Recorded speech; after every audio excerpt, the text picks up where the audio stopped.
how happy I am to have you. I'm like honored to have you. I'm already a huge fan of your work, and thank you so much for being with us today. Well, thank you for inviting me. Well, there is so much to get to, but the first thing I want to talk to you about is obviously intuitive eating. I want to.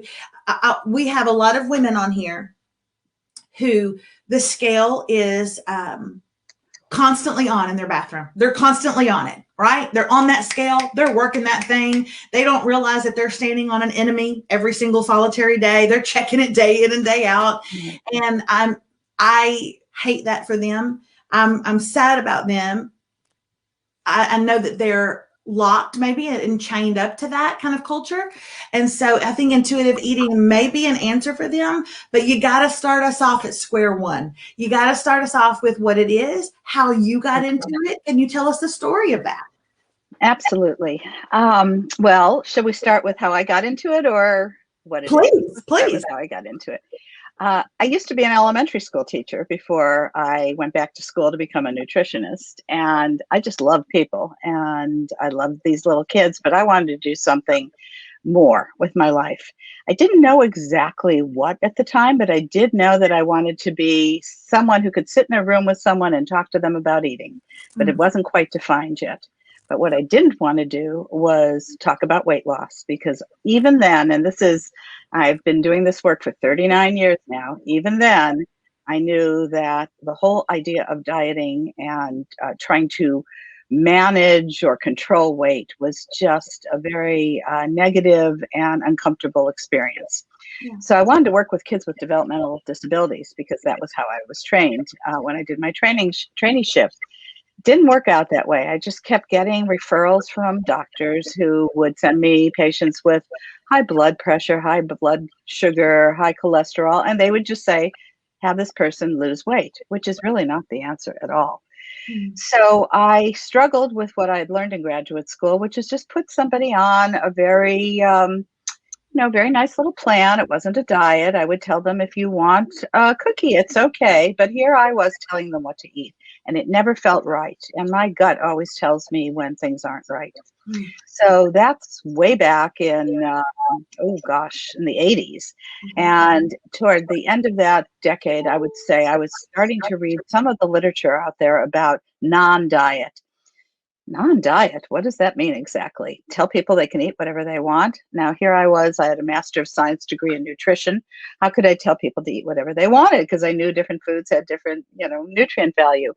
But then I started to read all the psychology about it. And I was really into psychology. I was in therapy myself and I loved it.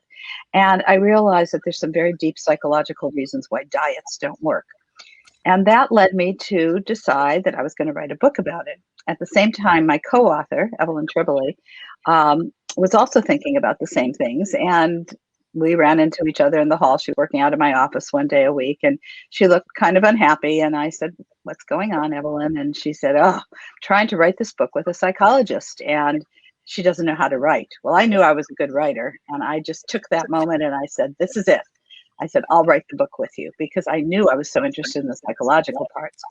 And that was the beginning of writing that first book. The first edition of Intuitive Eating came out in 1995, really long time ago. And Evelyn and I were the first dietitians to have ever really written a book about non-diet approach.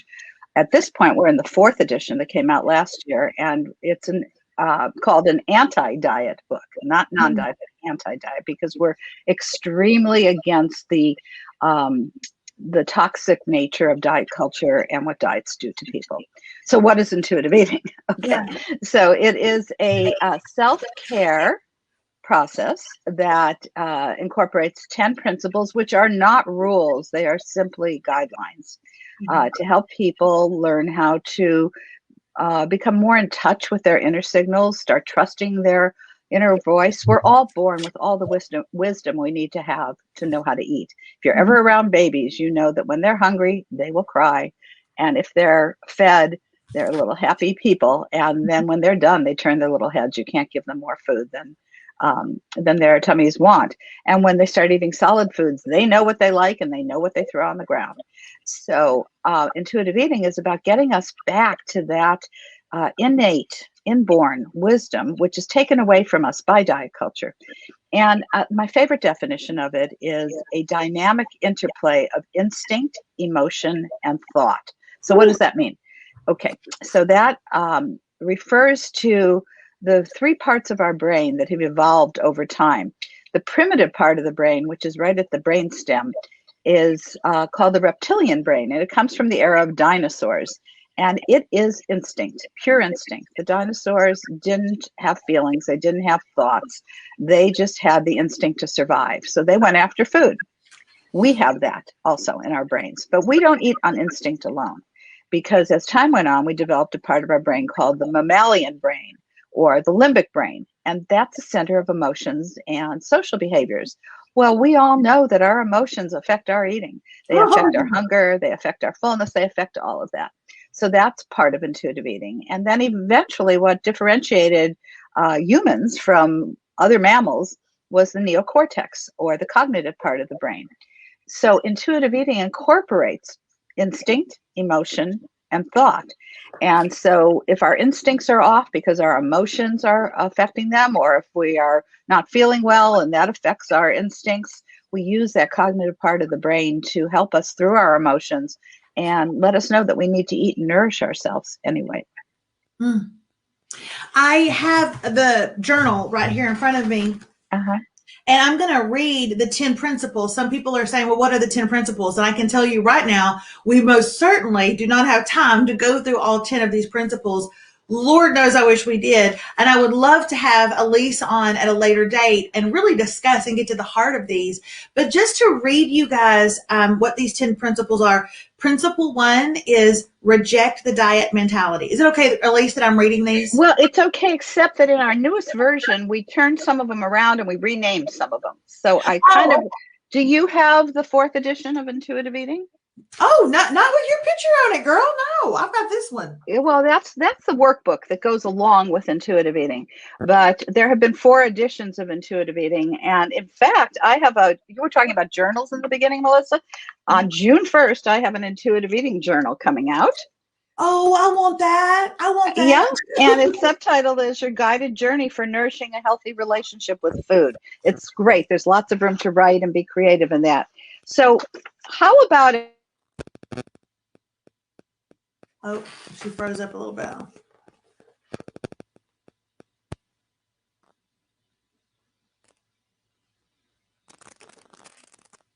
Uh-oh. I don't know if she's freezing up for y'all or just me.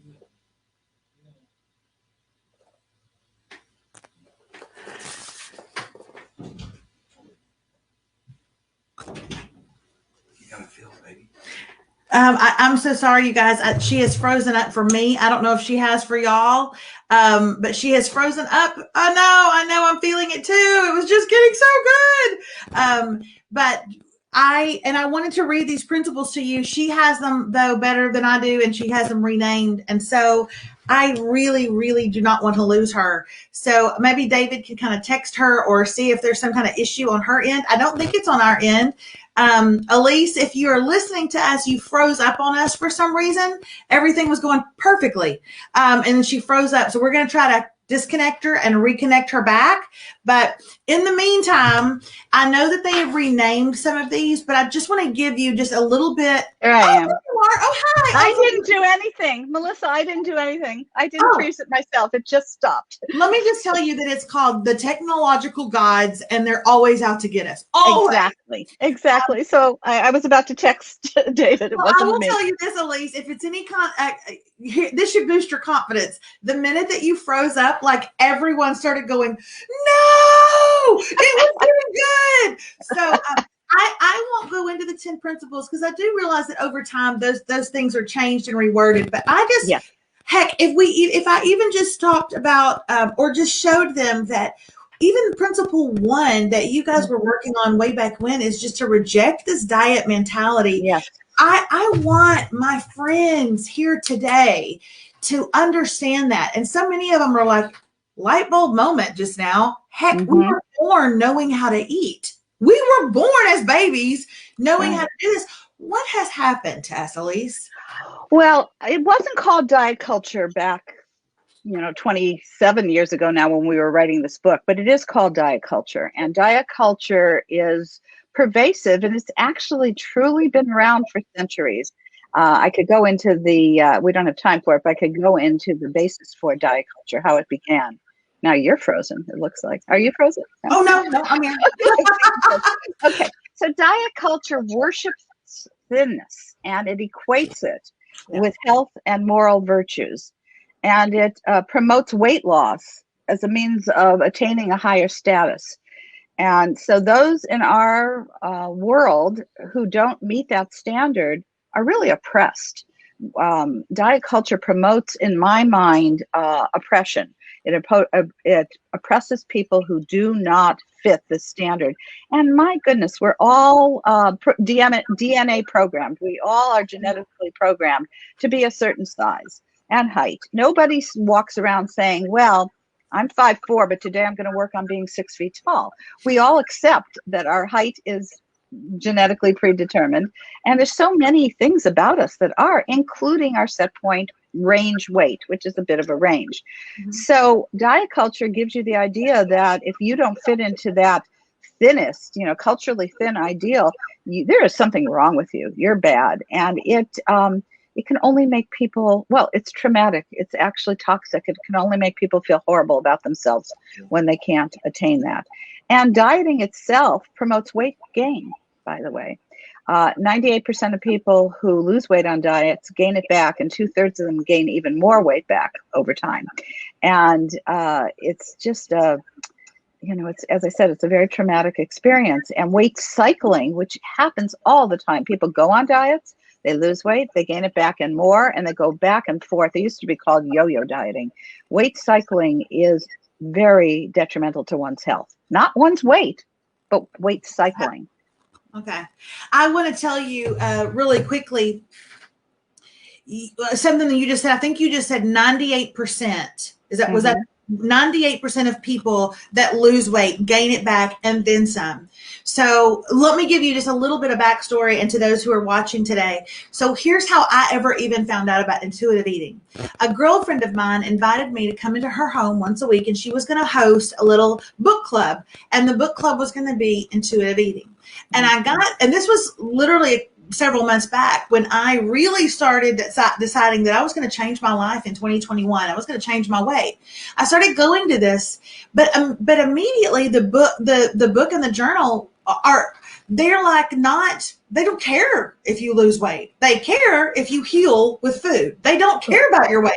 Just like Elise was saying, she doesn't care that I'm 5'8". She don't care. She don't want to change it. She don't want to change my weight. She wants to change my mind and my heart. She wants to change this depression. So I'm doing this journal with them, and there's a part, and it may not even be in the newest journal coming out. I don't know, but for me, it was quite eye-opening. It's this little chart, and you have to fill it out, and it's what diets have you been on, and then you list them. And I listed Atkins, keto, Weight Watchers, Nutrislant. I listed every one of them. And then it said, how much weight did you lose? And then how long did you keep it off? And then how much weight did you gain back or whatever? You guys, I am in my mid-40s. I can't tell you how many diets I've tried. And there was a section where you just write, did I gain the weight back? Yes or no? And the answer was yes on every single solitary line. I gained the weight back. Let me tell you something. That is not just true for Melissa Radke. That is true for anyone who is oppressed by this toxic culture. So I'll go home and I tell David, I ain't doing this. Now, I ain't doing this no more. I'm out to lose weight. I want to lose weight. And this book is not telling me how to lose weight. This book is telling me how to get healthy. And David said, what a terrible thing that would be. What a terrible thing that would be if you didn't lose weight, but you made peace with food. But you got healthy up here, And I couldn't let it go, Elise. I couldn't let it go. Like it was something in my heart, that I'm working against a system that is not working for me. I'm pushing a boulder up a hill. Right. And so talk to us a little bit about that. Talk to us. It's not about losing weight. People that go, I have so many women right now saying, I put it in my Amazon cart. I want this book. But this is not about weight loss. So let me say this, Melissa. I have great compassion for people who want to lose weight because they're programmed through diet culture to believe that everything in life is going to be wonderful. So I don't judge anybody who says, I want to lose weight. What I want people to look at is how is it affecting their lives to go on diets, to put their focus on waiting until they've lost the weight to, go out for the job they want or get the relationship that they want, or go out and just take a walk or go to the doctor just for a checkup.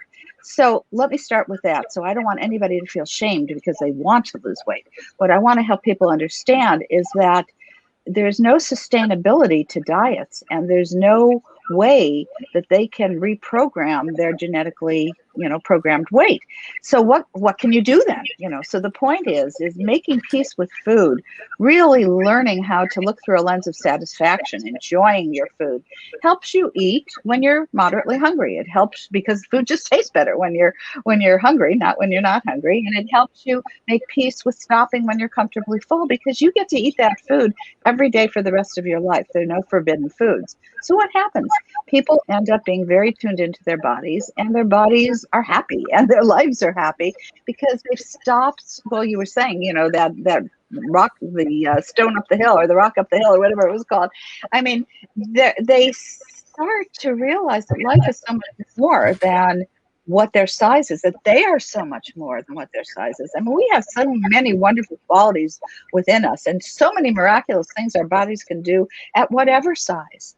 We don't think about it at all, but there are zillions of times a day that our heart is beating to keep us alive, or that we're able to breathe, thank God. And take a walk if we are not.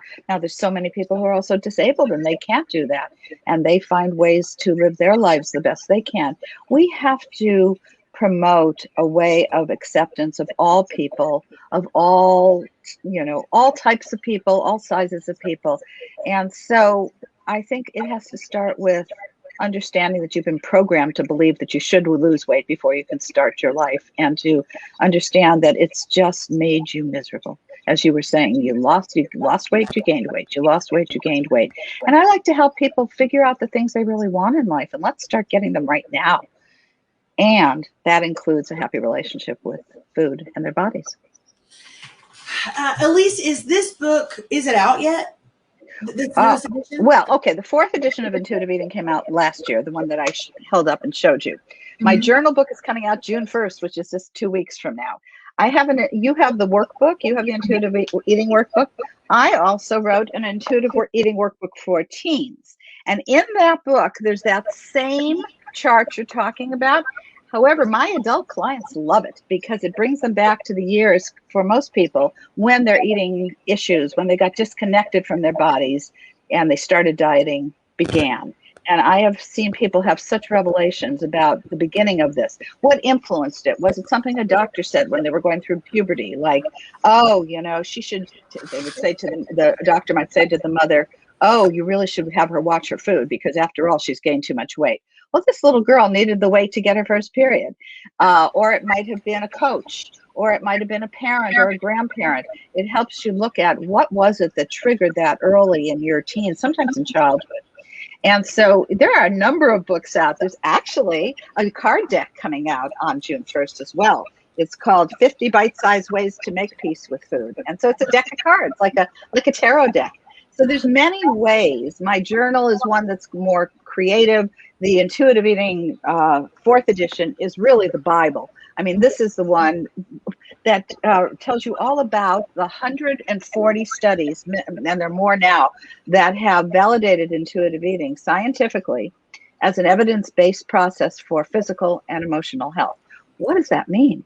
I mean, evidence-based means that studies have been done, scientific studies, research studies, to show that when people, well, if they've always been intuitive eaters, or they come back to intuitive eating, they have better self-care, they have better sense of themselves. Physically, they have, better blood levels of different components. They have much less of overeating or binging. I mean, binging is what happens after you diet. After your diet is restrictive, So you're deprived. So when you haven't had what you want and you fall off the diet, fall off in quotes, is, people start to feel terrible about themselves and they go for the things that they weren't allowed to have. When you make peace with food, which is one of the major principles of intuitive eating, it means that all foods are emotionally equivalent, meaning you don't feel good about yourself for eating the broccoli and bad about yourself for eating the green jelly beans. It means that you feel the same way about yourself regardless of what you eat.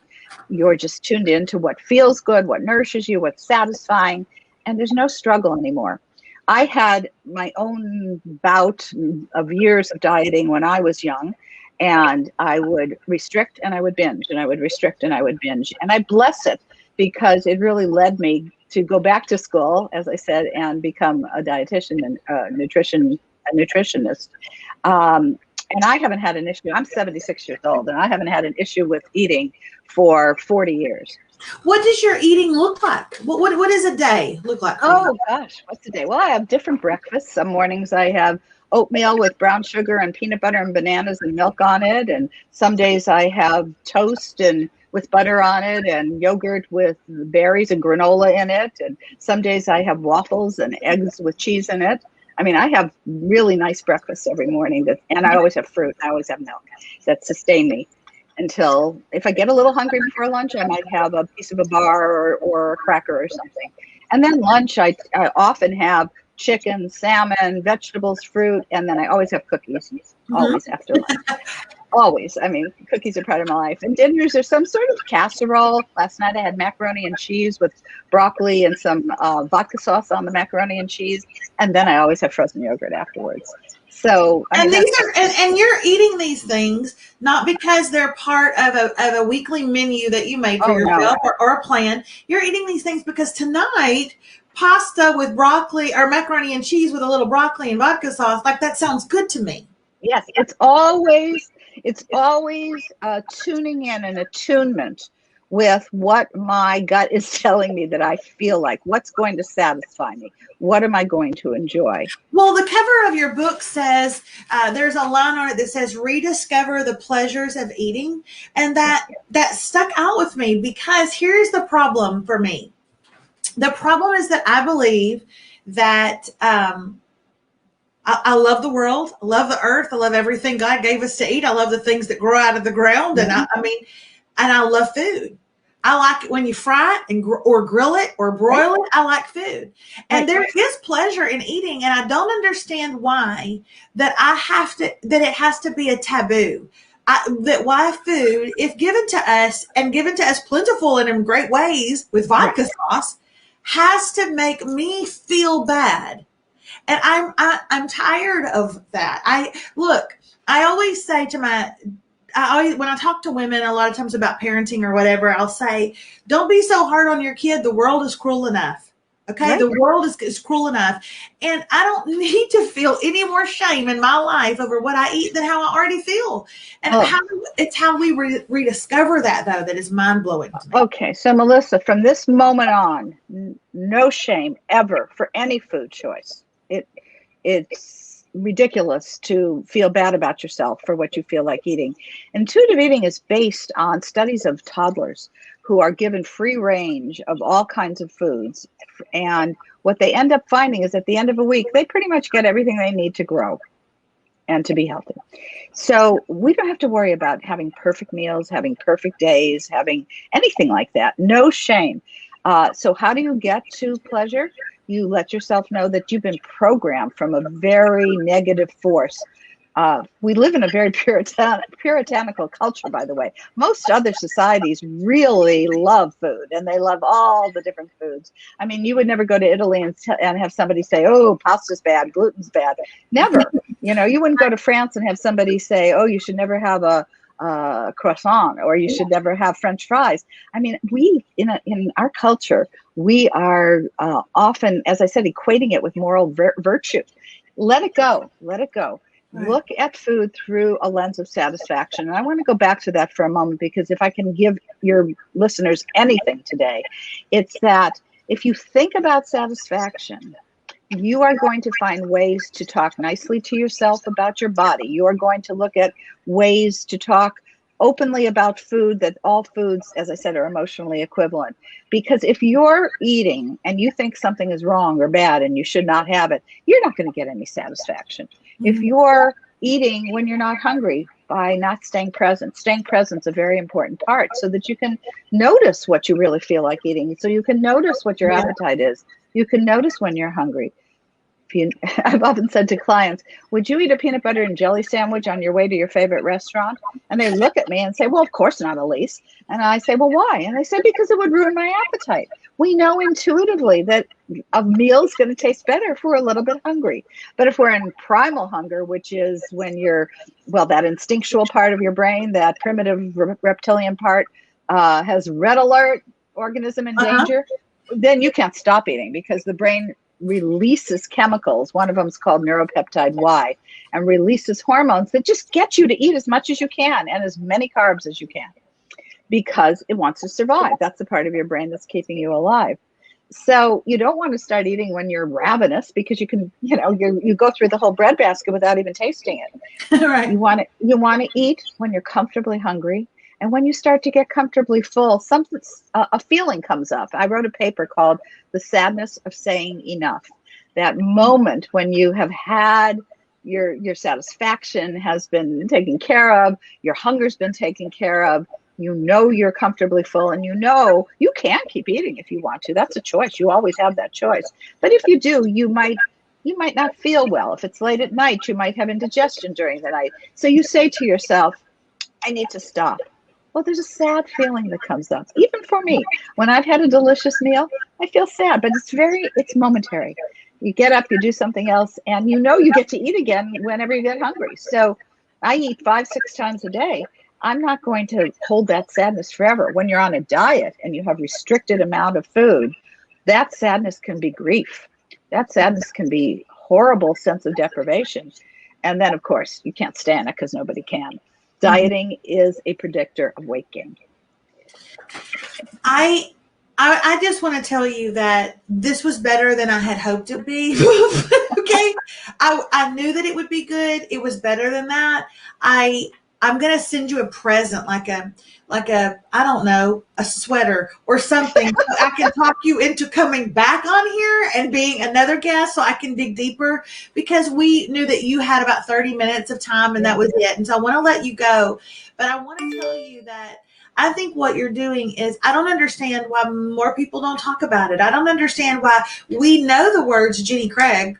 We know the words Atkins, but we don't know the words intuitive eating. And I want to help make that more common. And I think it would be healing for women.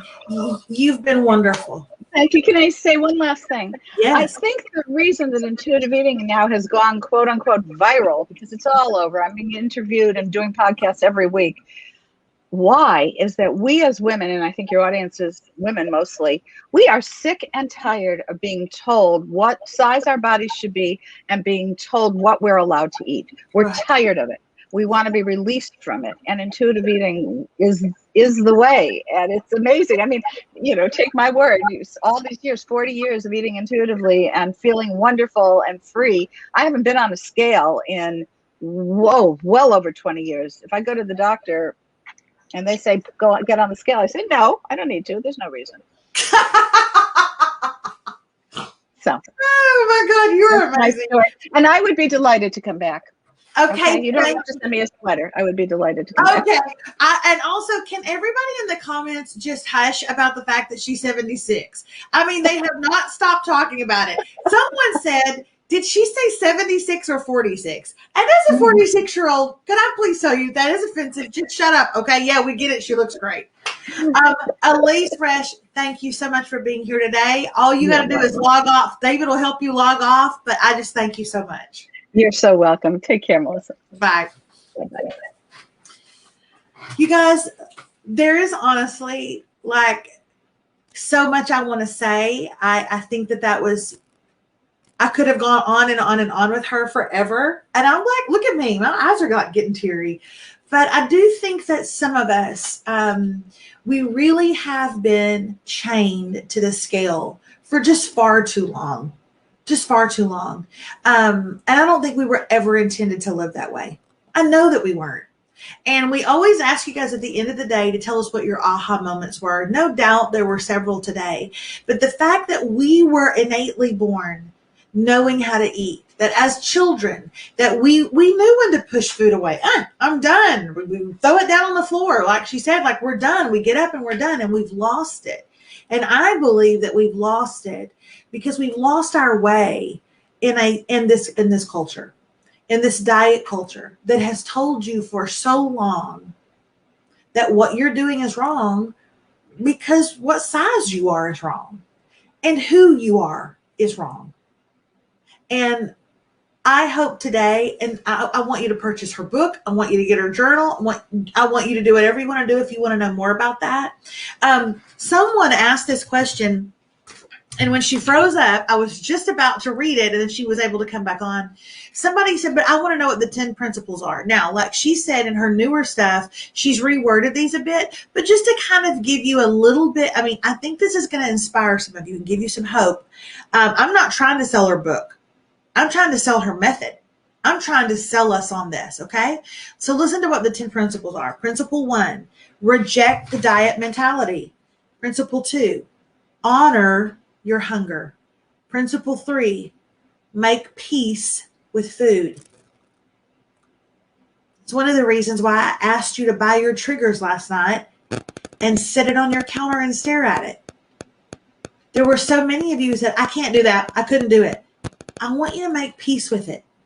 Okay? Number 4, challenge the food police. Number 5, feel your fullness. Principle 6, discover the satisfaction factor. I think that our signals aren't going off. I think that we don't even read full. Like that receptor isn't working in a lot of us. Principle 7, cope with your feelings without using your food. Principle 8, respect your body. Principle 9, exercise and feel the difference. And principle 10, honor your health. Honor your health. I'm sorry, my cat is in the backyard running towards me with a significantly large animal in its mouth. So it's a little off-putting right now.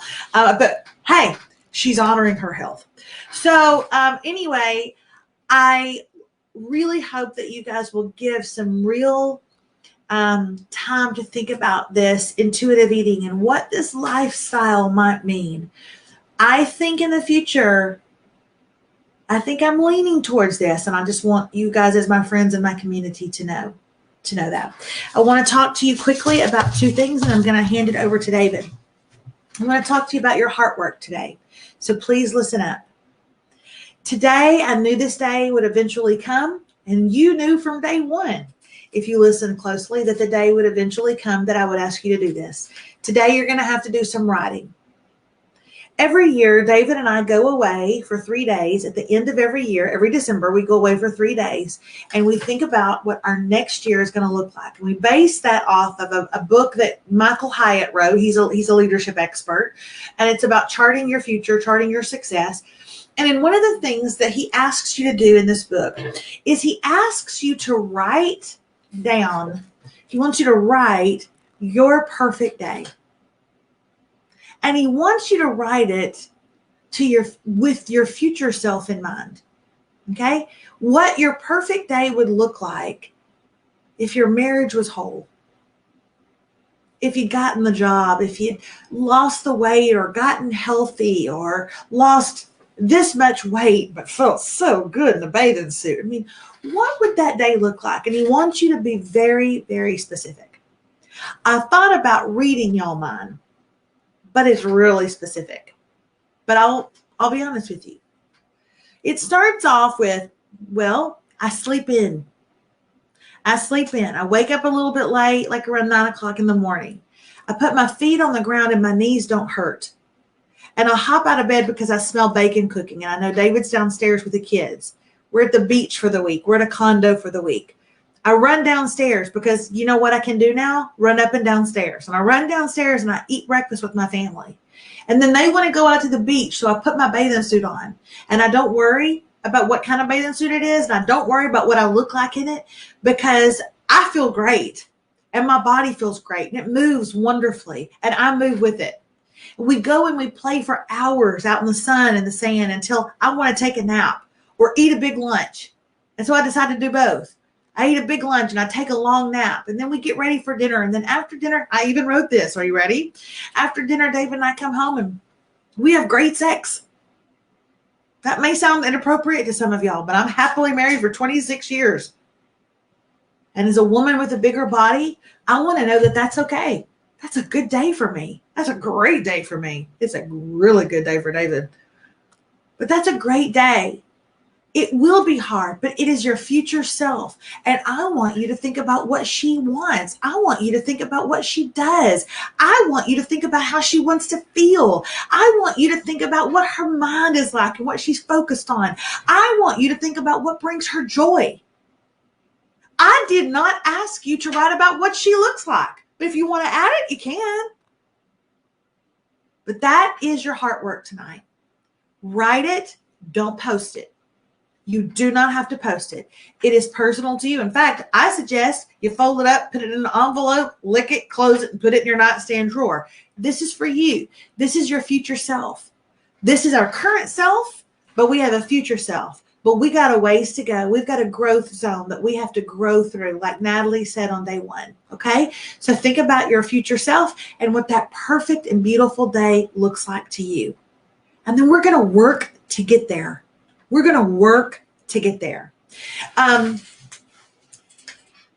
have heard over and over through emails and through comments that so many of you want to know what's next. And we live in a world and in a culture that wants to know what's next. When we order the appetizer, we want to know what we want for the entree. And once the entree's done, we want to know what's next for dessert. It's not just that way with food, by the way. When I'm out with my girlfriends and we finish dinner, I want to know what's next. Where are we going now? We're going to go see a movie. What are we going to do? My kids definitely always want to know what's next. You take them to one activity, they want to know what's next. But when you find something like we have found this week, you want to know what's next. What happens after these 5 days? I want to tell you what's going to happen for me. When I wrote an article back in January called Burn Your Boats, and it garnered so many thousands of responses, I put at the bottom, my name is Melissa Radke. I want to lose 93 pounds. Today I burn my boats. And I meant that. I don't know now that I want to lose 93 pounds as much as I want to run down the stairs because David's cooking breakfast, or I want to play in the sun, in the sand with my family because my knees don't hurt. Really now it's about that. But I am going somewhere. And more than anything in my life, I want you to go with me. I want to create a community where this happens on the reg. This happens on the regular. We discuss, we grow, we challenge. I saw someone a minute ago make a comment, and before she could probably even before that thing had hit send for 3 seconds, women were writing back, stop it. Don't talk about yourself like that. I don't like that. You reframe that thought. That's not who you are. This is the scale is not who you are. That's community. That's what that is. That's what getting in the boat and taking the land looks like. I invite you to join me to do that. It won't be easy, but it is urgent. Okay? It won't be certain, but there will be confidence. We must move with urgency. We must put feet on our faith. We must come together in a partnership and say, we are going to take this land, and I'm not doing it by myself. And I don't care if 3 of you go with me or 3,000 of you go with me. I don't care. The more the merrier. But I want to change my life in the next 12 months. And more than anything, mainly because I have FOMO really, really bad, I want y'all to do it with me. I believe that we're going somewhere. Okay? Gigi Park and Tammy House, Melissa Bauckham, and Jennifer Hernandez, you were not meant to do it alone. You can try, Jamie Jones. You can try to do it alone, but you will not get as far. Vanessa Barker, you will not. Kimberly Millen, I've been praying for you since day one, girlfriend. I've been praying for y'all specifically. Go there with me, okay? This is what David and I do for a living. This is what our business is. You are our business. Your marriages are our business. They're our careers. Making sure that you're the best parent for the longest possible time that you can be is our business. Okay? That's what we do for our career. You. I love you that much. I don't know if anybody's told you today. I think you look hot as F. I think you look great. Okay? I'm so sorry, Jesus.